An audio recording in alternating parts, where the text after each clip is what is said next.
নামাজ শুরু করার আগে তিনটি বাক্য পড়ুন, আল্লাহ তাআলার রহমতের দরজাগুলো আল্লাহ তাআলা খুলে দিবেন। ওই সময় আপনি আল্লাহর কাছে যা চাইবেন আল্লাহ রাব্বুল আলামিন কিন্তু তাই দিবেন। আপনার মনের সকল আশাগুলা আল্লাহ তাআলা পূরণ করে দিবেন।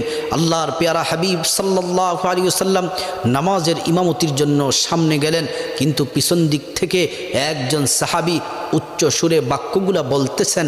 আর আল্লাহ রাসূল নামাজ শেষ করার পরে জিজ্ঞেস করলেন, কে এই বাক্যগুলা পড়েছ? ওই সাহাবী হাত তুললেন।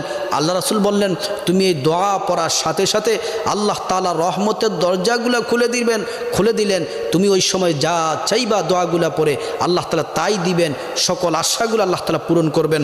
দোয়াটি হচ্ছে আল্লাহু আকবার কাবীরা ওয়ালহামদুলিল্লাহি কাসীরা ওয়া সুবহানাল্লাহি বুকরাতা ওয়া আসীলা।